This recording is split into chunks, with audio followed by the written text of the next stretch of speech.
Yo, today we talk to Mark Hawwa about crushing social taboos, building a worldwide community, and having a global impact with a really strong purpose. Guys, welcome to this man.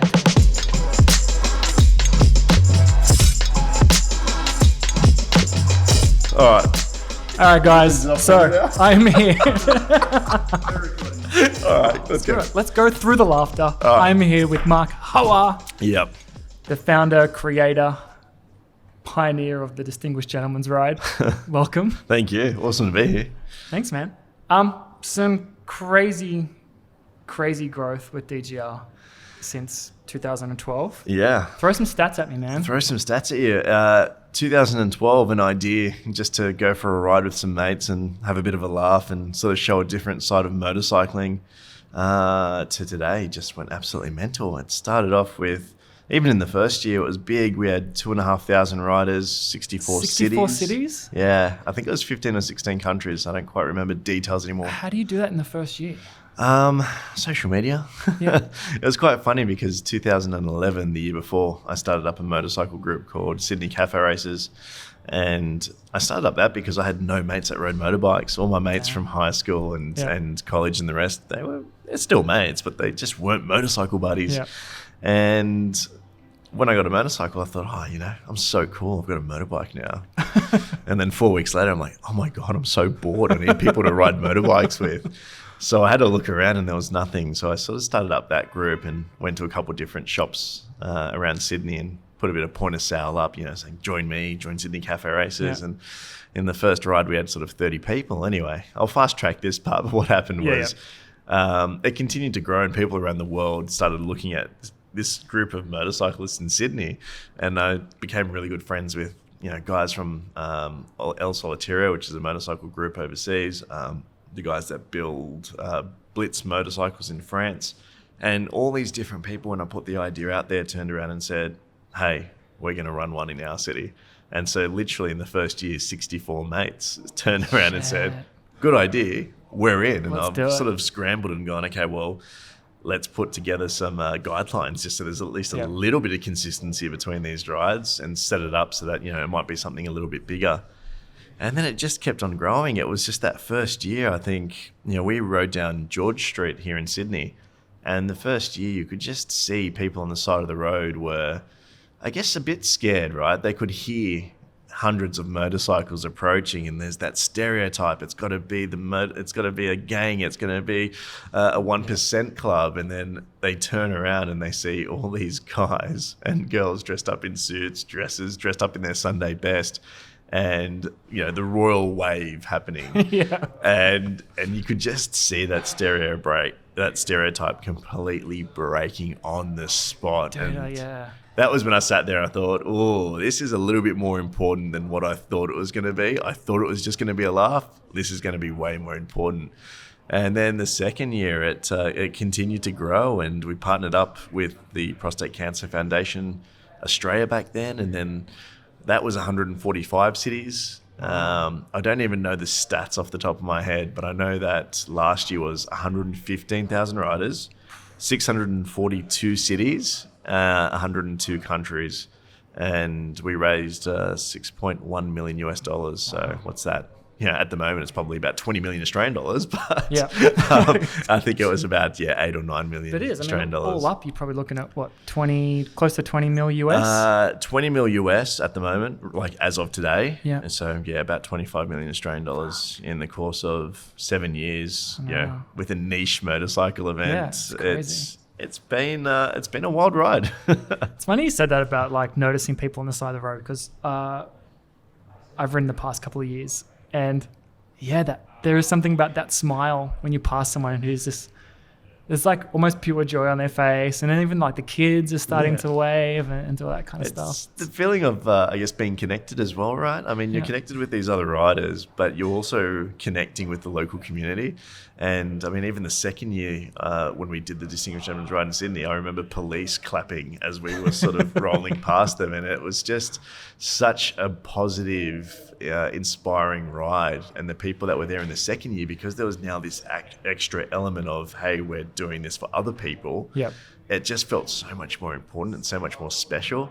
And then you sit there on the ride and you're like, oh man, we're doing this ride in Sydney. This is great. Oh, actually, there are another 20 cities around Australia doing this ride. Oh, actually, no, there's another 100 cities around the world doing this ride on the same day. It's pretty mind-blowing. It's a pretty cool feeling, and it's a logistical nightmare, but it is a good feeling. Absolutely. I think we're always looking for, like, especially now, I almost feel like we're moving away from that connection and that a lot of kind of groups. And I think a lot of people are feeling like isolated, and with social media and all the other stuff, we're getting quite insular. And I think that there's less and less opportunity to actually be in a community, particularly one where you can turn up in person and just like nod to someone like you've been mates your whole life. Right? Yeah. I think it's funny that you brought that up. I mean, we've got social media, we've got 5,000 max friends on Facebook, but we do feel lonely. And something that sort of really spun me out, and it took me a fair few years to figure this out with the Distinguished Gentleman's Ride, is the Distinguished Gentleman's Ride was bringing people together. And it obviously, continues to bring people together, but it brings people together, and these people have a common interest. And so what was happening in all these different cities around the world, and I didn't know it at the time, were these guys were coming together. They're like, wow, shit, there's someone else that's got the same passion of me. I want to connect with these guys and go riding even more. Yeah. And so what's happened is we've brought these people together. They've formed their own group, and there are literally probably 200, 250 different riding groups out there today because of the Distinguished Gentleman's Ride. And they're called the Dapper Riders or the DGR Riders. Yeah. There's always something there related back to the Distinguished Gentleman's Ride. But what happened was it brought these people together, and those groups became support networks because these were guys that didn't have their mates. And I mean, as we find out, I was only 25 or 26 when I started the Distinguished Gentleman's Ride, now coming up to my mid-30s. You start to understand that when you hit over 30 and you've got families coming through, that you start to lose a lot of those connections that you had in high school and college, and you had in your 20s and your party mates. Plus you change as a person too, right? 100%. So those interests and those, everything changes. For these guys to make friends with all these people that they didn't even know before, and then they've now got their motorcycle riding buddies, it's awesome, man, and it's such a good feeling. Yeah. Because then I guess it goes into the next part of it, which you meet people that you have common interests with and you have a good time with, and there's a lot of positive things. But then you realize that other people have the negative kind of aspects too as well, right? And there's some bad shit that people deal with that they feel isolated about, but then they meet someone else. How did the mental health side of things?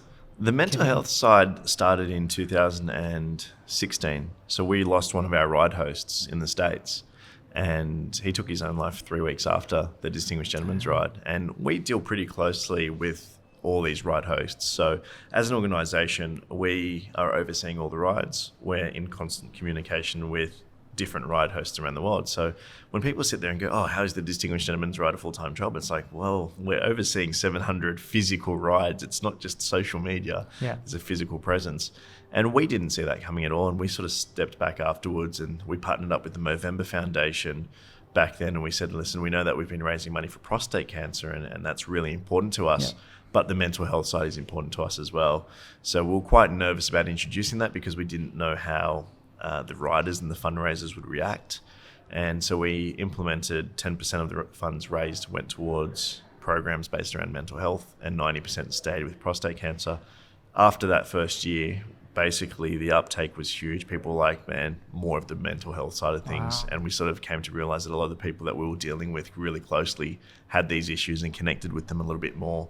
So over the last 3 years, it's actually shifted to now 40% is based around mental health awareness programs and trying to help out those. And it's so difficult, right? Because, I mean, we're in this space where we're working and we have knowledge and we know what to look out for.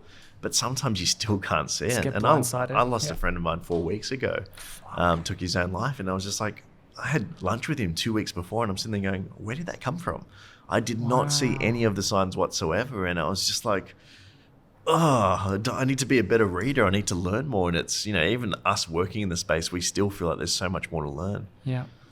Do you find that there has been a behavioral shift though? Do people more willing to talk about it in those groups? Definitely. I think for me, and it's sometimes a little bit funny, I know I shouldn't say that, but let's look at 6 months ago, organised a nice little ride here in Sydney, and two guys at Harry's Tempe, that's where we started off at. And I'm listening to two guys talk about their health issues, and one of them was like, I just had both my balls chopped off. And he had testicular cancer. And I know it's not a funny conversation, but it was funny for me because of the fact that 7 years ago, you would never hear two guys having this conversation. Yeah. And, fast forward to, we really did want to break that macho bullshit mentality within motorcyclists. Yeah.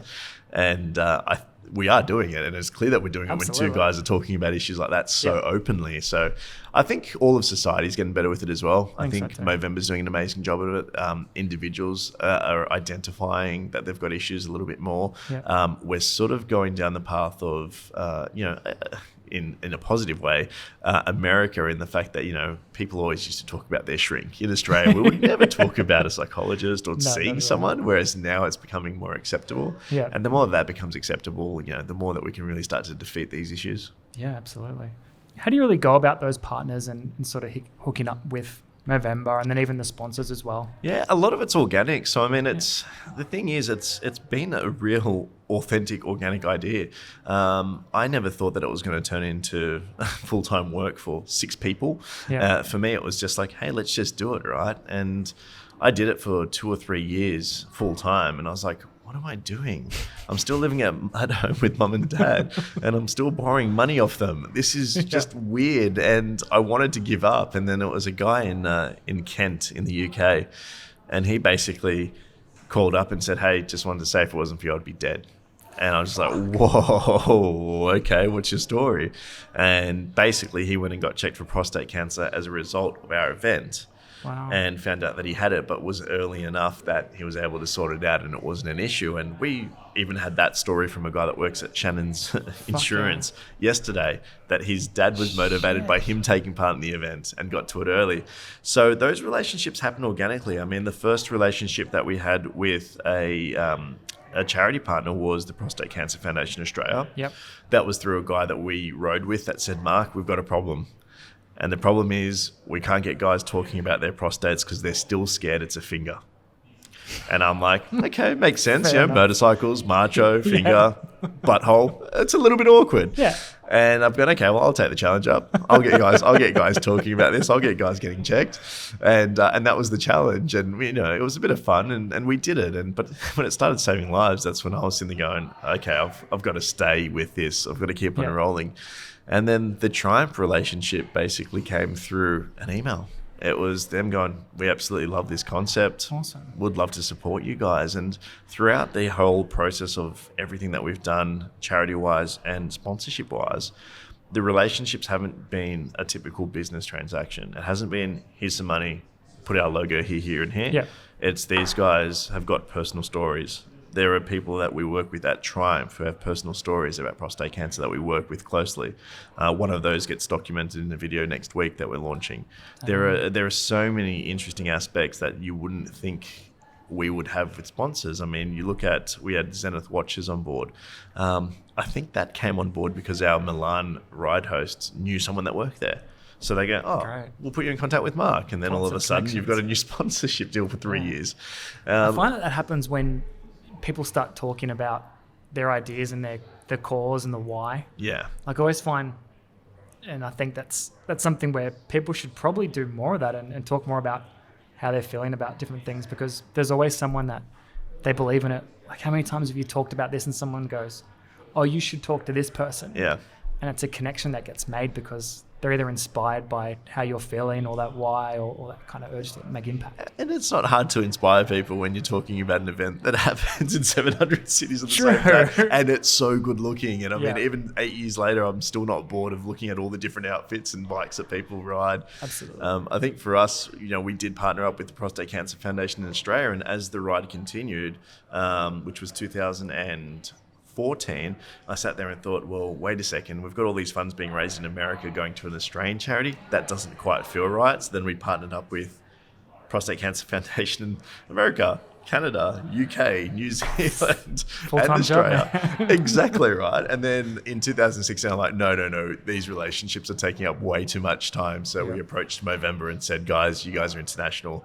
They're based in 24 countries around the world as a charity. And we've gone, we're not here to reinvent the wheel. We're here to run an awesome event that raises awareness, and we need your support. And they jumped on board. Great. So does that mean you focus a lot of your time on the actual community building itself? I mean, I know there's heaps of logistics involved. Yeah. How do you build that community? It's a difficult one. It's made a little bit easier because people are so passionate, right? As motorcyclists, there's this certain passion and certain, I don't know how to word it, I guess a certain level of respect. I mean, there is no hierarchy in motorcycles. So when you connect with a CEO, when you connect with a street sweeper, it doesn't matter. If you ride motorbikes, it doesn't matter what your background is. It shouldn't matter in anything that people do, but unfortunately it does. In motorcycles, you don't care. You don't give a shit, right? So you make all these beautiful connections left, right, and center. From a organizational point of view, we've got guidelines that we work with. We've created guidelines. We've created best practices. There are events out there in the world that don't run as smoothly or as professionally as a crew of 6 operate this event. And we're talking events that have 50, 100 people working there. There's the risk assessment, the due diligence. So for us, there's a lot of stuff that we do to make sure that everyone that's hosting a ride is protected. And that's the most important thing. We don't want people hosting a ride if they're going to get sued. We take that responsibility. There's a big emphasis on safety. Yeah, it's huge, and you need to, right? I mean, the last thing that I want to do is be the guy that started an event that someone got injured at. And, I mean, as good as the event is and as much money as it raises and as many lives as it saves, you know what? If it's going to cost a life, it's not worth it for me. I'll just pull out and go, you know what? I'm going to go back into the hospitality industry. So we do try and keep it as safe. And, as an event, you try and keep it running for as long as possible. I mean, nothing's infinite, right? I mean, we don't know when DGR's going to finish. We don't know when it's going to slow down. We don't know when people are going to get bored of classic bikes. It's just one of those things. But the community building aspect for us is obviously an important one, right? Because it's this whole ecosystem, and you've got these communities that have been formed because of us. You've got communities that were around way before we were, that we sort of work with to make sure that we've got enough people that are taking part in these events, and you've got enough volunteers. Yeah, that's it. You can imagine, are a big thing, man. They take ownership of the whole. We don't pay. There are no ride hosts in the world that get paid to organise the ride, apart from Ramsey in our office in Sydney. He works for us full time, so it's his responsibility to look after the Sydney ride this year. That's awesome. Other than that, every other ride host is a volunteer, and your ride host being a volunteer, it's tough for them because some of these guys are running big events. I mean, on the smaller country rides, 30 people, that's cool, man. When you're talking about hosting a ride that's 1,000 people, Milan 2,500 people, Rome 3,000 people, there's a whole network behind it, and you've got this one volunteer host that we'll work with directly, and then you've probably got a team of anywhere between 20 to 50 volunteers that work underneath that person as a group. Far out. Yeah. Man, tell me about the creative nature of customizing bikes and vintage motorcycles. Did you started building your own? Yeah. It's I went to Japan. I was in Japan for 4 weeks, and I'm in Japan and I see this Yamaha SR400. And it's the same motorbike, and every time I saw it, it was different. It was different, right? There was no 2 that were the same, and I'm like, what's going on here? Like, this is so foreign to me to see all these custom bikes. And I'm not suggesting that it's, only happened in Japan. It's been around since the 60s, but my introduction to it was Japan. Yeah. And then I'm like, it's so cool. Everyone's personalized their own motorbikes. This is awesome. And I'd only been riding motorbikes for maybe 6 months before I went to Japan. So I got back to Sydney and I bought a Yamaha SR500. Being a bit of a bigger guy, I was like that 100 extra cc's of power should help my 110 kilo frame pretty well. And then I started modifying it, and I sort of built it to be this cool little custom cafe racer. I didn't even know what the word cafe racer was back then. And again, that's when I started riding and got really bored. And going through the process of learning about what cafe races were as a motorcycle, and it was about that stripped back nature, making them a little bit faster, making them a little bit more nimble. I learned a lot about motorcycles. I learned a lot about people wanting to be unique and people not wanting to just be sheep. Psychology behind it. And the people that ride motorcycles, they tend to be quite creative people, especially in that custom motorcycle scene. They're not driving a Yaris like every other one. Well, there's a lot involved, right? There's design, and then imagination, and then actually having to do the work for that imagination to take place. Right? There's so many parallels. Yeah, exactly. And I guess for us, it was just watching these people build these motorcycles. And a big part of the reason that we started Throttle, which is a motorcycle event, a custom motorcycle event, was to showcase these pieces of art. And we do call them pieces of art, and it sometimes feels a little bit tacky because everyone says it's art or it's freedom or it's fashion or whatever. But for us, it was, wow, this is really something that's beautiful. And we built scaffolding, and we put it up on scaffolding so that it was at eye height. So like visually, you could see it as it was a piece of art at a museum. And for us, it does feel, the Distinguished Gentleman's Ride does feel like a bit of a rolling art show as well, because you do have a lot of custom bikes, and you've got a lot of big builders around the world that are riding these amazing motorcycles. A lot of famous builders around the world that are riding these motorcycles, and it's a cool. lot of art appreciation too. Like, we all meet at Sydney Uni. I'm not sure if we're doing that again this year, but those first couple little hours in that time where you kind of walk around and you're kind of appreciating the art when you're walking around, I think that's a great part of it as well. It's like being at a motorcycle show, but then you also get to ride, then you're also raising money, and it's also with a bit of a mix of, let's say, Festival of Speed, Goodwood Revival, where it's like everyone's dressed to theme, and it's a special feeling, and it's definitely, again, I don't know when I'll ever get sick of this feeling, because it sort of feels like it's impossible. And because it's once a year, right? Yeah. It keeps it exciting. We get a lot of people that will turn around and go, oh, we should do this every month. And it's like, I understand, but you wouldn't have, maybe you're just going to be excited for it for 6 months. And then, you know what? Are you going to be there for 6 years afterwards? Probably not. Yeah.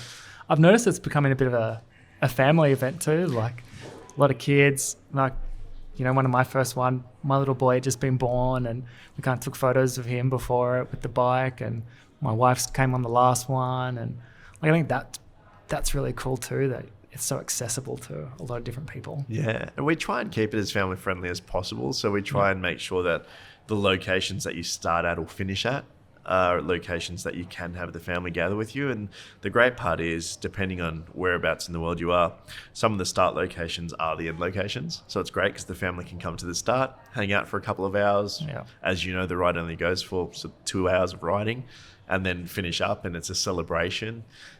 Some of the other rides, for instance, this year's Sydney ride is a different start and finish to where we were last year and any previous year. Yeah. But the end location, which is Entertainment Quarter, here in Sydney, heaps of restaurants, heaps of bars, and we're going to be able to build a pretty lively atmosphere there where, it is kid friendly, right? And even if you don't have kids, it's something that you can still bring your mum or dad to. Yeah. I remember the last Sydney ride that I did was actually 5 years ago, because I thought, okay, I better go and try and visit some other ones before this finishes. The last ride that I did was in Sydney, and we had Ronan Keating and Red Foo, and Mum's there with Ronan Keating, and my parents are there, and Mum's taking photos with him and just hanging out with him for about an hour, probably annoying him. But it was something that you could bring your parents to, you can bring your loved ones to, and if we can continue to facilitate that, we will. Just gets a little bit harder when you're talking about these events getting to a scale where there's too many people, and that's a current problem that we have, where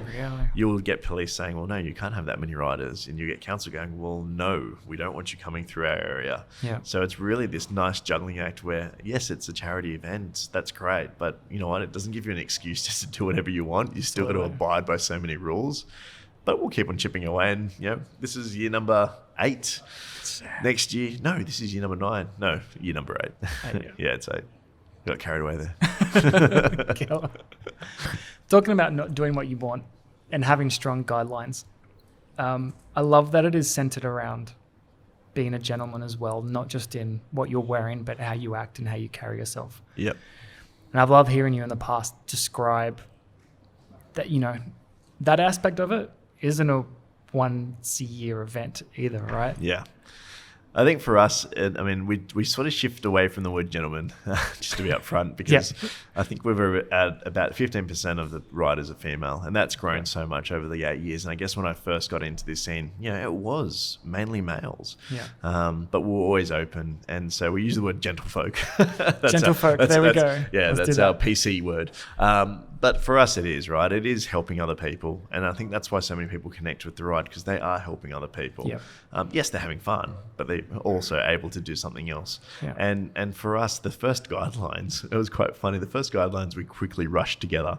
And the guidelines were, if you see someone crossing the road, stop and let them cross. If someone on the side of the road needs a hand, stop and offer them a hand. Yep. And they were the first guidelines. Obviously, as the event grew, we couldn't just help someone with their grocery bags cross the road when there's 500 people behind you. But you know, the ethos behind it is, no, you're meant to be helping others. And for me, that's how my parents raised me. I mean, I'm the same guy that even with a broken leg will carry a pram up the stairs just to help someone. Yeah. And you know, we don't want that to disappear, and everyone sits there and says, you know, chivalry's dead. I don't think it is. It just depends, you know, where you are and what your upbringing is. And you know, for us, motorcyclists again are pretty passionate people, and there's this weird sort of element of, because they're unintentionally risking their lives on a daily basis because we don't have that protection of, you know, 4 walls of car around us, there's a bit more of an appreciation for life, I feel. So it's these guys that are the guys that are going to be willing to pull over on the side of the road if they see something go wrong, or pull up to a fight and try and break it up, or you know, stop and help someone change a tire. I see that way more in motorcyclists than I do in any of my other hobbies. Me too. I think it's that thing too where we're hyper observant of everything. Like when you're riding a motorcycle, you've got to be aware of what's happening 360 degrees, right? Whereas you can kind of sit in the car and be a little bit detached from things. Yeah, that's a really good way of putting it. I've never put it that way before, but that was fantastic, and I'm probably going to steal it off you. For it. But you're absolutely right. I mean, we are, as a driver, we are detached, right? And how many times do you see an accident take place and the person just keeps on driving? Not the person in the accident, but the person next to him. Absolutely. Whereas for me, I'm pulling over, making sure that person's okay. 100%. Usually they're in shock, and then I'm also there waiting for the police or calling them and the ambulance. So it is. And I think it's really unfortunate that we're at a point where we feel that we're too busy to help people. And that's what it feels like society's become at the moment. Or we just go about our stuff, like you said. Like I know there's plenty of times where I've driven somewhere and gotten there and gone, how the hell did I just get there? Yeah. Like, that's a good point as well. Whereas bikes, you know, that mindfulness and being connected to everything. I do that every 3 times that I go to the gym a week. I'm like, how did I get here and why am I here? So you really just wanted to slip in somewhere that you go to the gym, right? Yeah, it's all about the gains.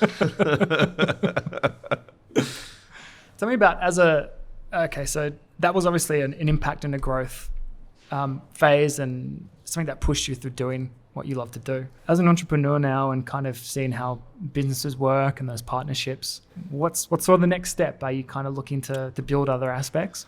Yeah, I think the hard part for me is, I mean, DJR has been around for 8 years now, and as much as I love it, you know, you do get that tickle to, oh, what's next? And it's always funny because my mind's always been wired in a way where it's like, oh, what can I create? What can I do? When I was younger, I was like, do you remember that guy, Corey Worthington? He threw that awesome party in Melbourne. So the day that happened, I saw it, and obviously he was getting a lot of bad publicity. The next day I had, I think it was 500 shirts pressed up that said "Save Corey," and I had the sunglasses, and it was like Ferris Bueller's Day Off, the same design, and it had the sunglasses in the middle. And I found a guy called Mikey who currently works for me full time and was my first ever employee. Yeah. I found him through a mate of mine, and he made a website, and we sold out of all those t-shirts in like 2 days, right? And so there was always this element of me where it was like, oh, you know, what opportunities are out there? What can I do? And don't get me wrong, there was a lot of failures as well. I had my own DJ company. I was DJing from when I was 14 to 25, and that was Sorry great. about that. Yeah, I know. It was a tough life, but someone had to live it. And so there was always these little projects on the run. And for me, you know, DJR has been great. It was Sydney Cafe Races in 2011, DJR in 2012, Throttle in 2014. Started working on a project called Ride Sunday, which we're still currently working on, which is basically another motorcycle event, but more so about getting out of the city and going for a ride. So make sure that you put your leathers on, your protective gear on, unlike DGR. And it's more of a riders event, and that's, you know, they get to support charity as well. And there's some great prizes that are up for grabs there as well. For me, the next project is definitely something that I haven't spoken to anyone about yet, apart from now you, which is the Distinguished Gentleman's Drive. For me, always been super passionate about cars, was always a driver way before I sort of got motivated to ride motorcycles. Always had classic cars as a sort of, I can't say kid, but as an 18-year-old. I was a kid. I was definitely a kid. So the Distinguished Gentleman's Drive is what's next for us. And that's, again, pre-80s, get dressed up. It's going to be a different format. It's not going to be based around driving through the city. way too much congestion to do that. And obviously with classic cars, that sort of need a little bit more free-flowing air, makes it a little bit difficult. But that's the goal for next year. So that's May next year. Do you come at it with a lot more confidence now that DJR's successful? You know what? You don't really get the ego, right? I mean, you could. I don't get the ego. I still sit there going every year, oh my God, is this going to be a success? I'm so nervous. I'm so anxious. Oh, what happens if it's not a success? Oh, what are the sponsors going to think? Do they really care? And every year it just tends to work out. So I think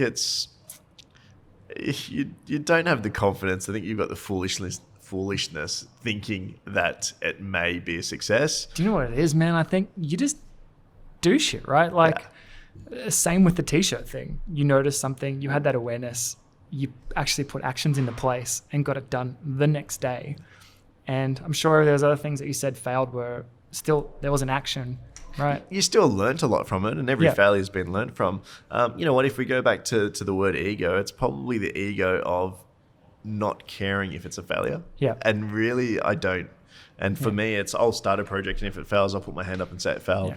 And I'll try something, and if it didn't work out, I'll sit there and go, that was my fault. And if I stuff up, I'll say sorry. That's like, I love that it's actually getting done and ideas are turning into something. And like, I wonder how much fear just stops people. Yeah, it would be a heap. And I think the problem is, I mean, if you look at sort of the last 15 years for me, probably 10 good ideas, maybe 2 successes. So there's a lot of failure involved, but if you don't go through that failure, you don't learn what you need to. And I mean, even the start of DGR, can you imagine as a 25, 26-year-old, right, you're doing something and it's working, right? But you've got all these different hurdles that you've got to jump. And there were days where I was in the office, literally, I would cry because I would sit there and go, wow, I'm at a dead end.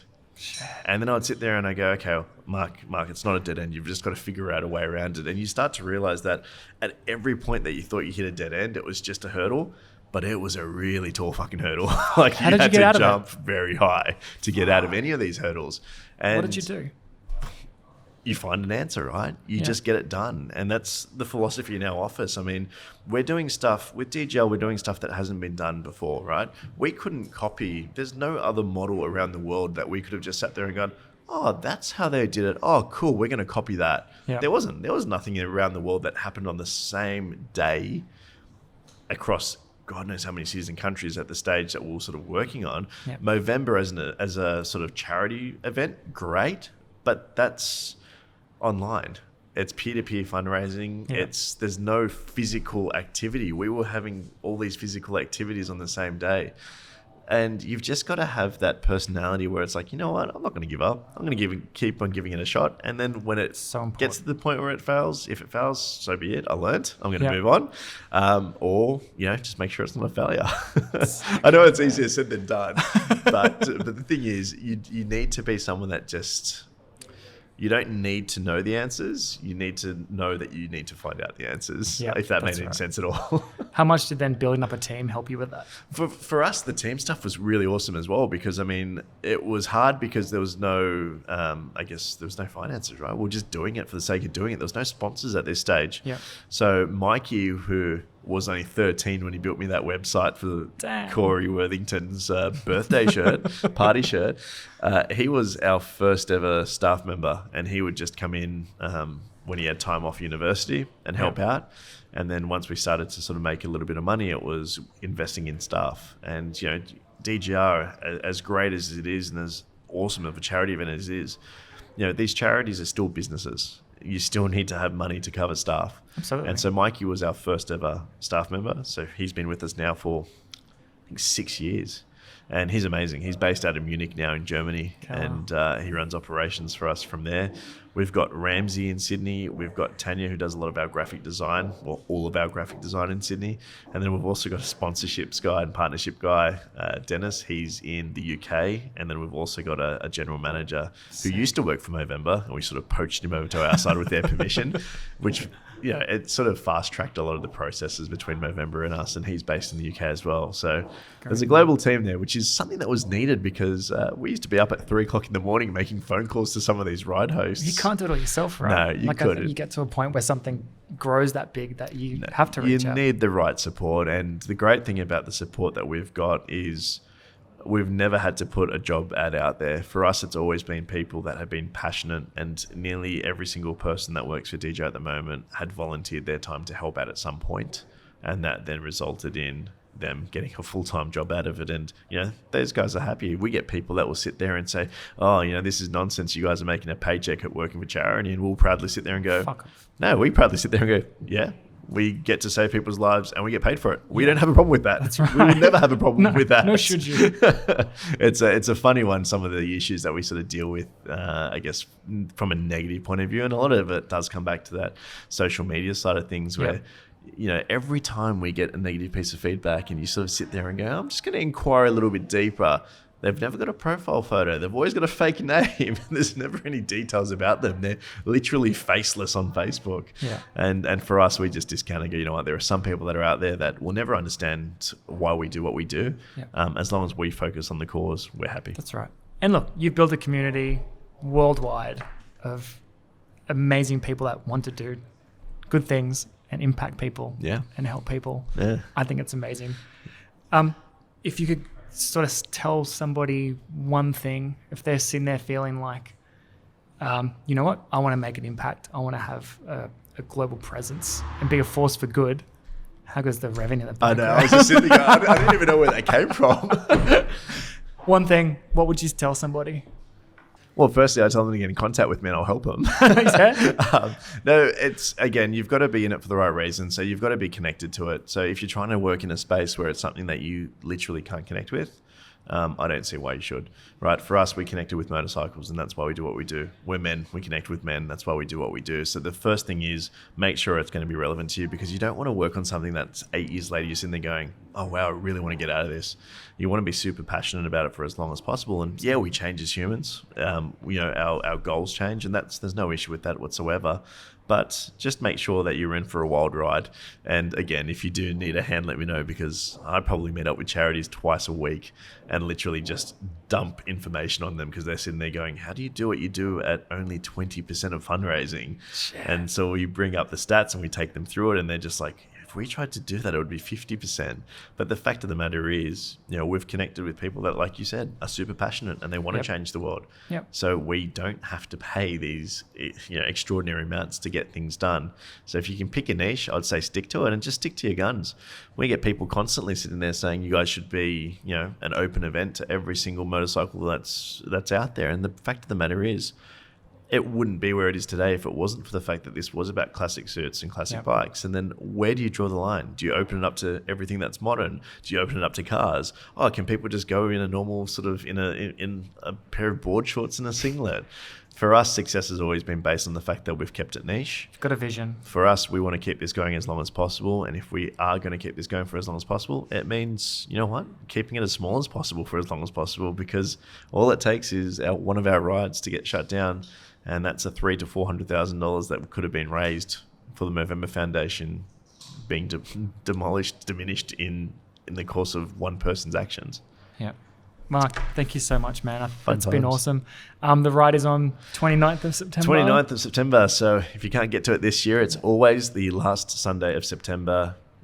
And you can still give money even if you're not riding. And you know what? If you don't ride the right motorbike, or if you're just super passionate about donating money and helping other people, you can jump onto www.gentlemansride.com and throw a donation down. And you can find another rider to support. You can put your hand up and volunteer to help out at the Sydney ride, the Perth ride, any of the rides around the world. We'll always take as much help as we can. And with your help, we might be able to bring it down to 19% this year. Awesome, man. Super important message. Thank you so much, Mark. Awesome. Thanks, dude. Thank you so much for listening to this week's episode. We're trying to evolve a community here to share ideas and experiences to help each other learn, grow, and support each other as one. To help this movement, you can do two things right now. Send this to someone who you think needs to hear it, write us a review, and share it across your socials. And secondly, most importantly, go out there right now and be the best version of yourself that you can be. Be the change you want to see in the industry. You have the power to succeed and lift people up with your art, your words, and your soul. It will take hard work, but be that warrior badass that the world needs more of. Go out there and chase your true potential.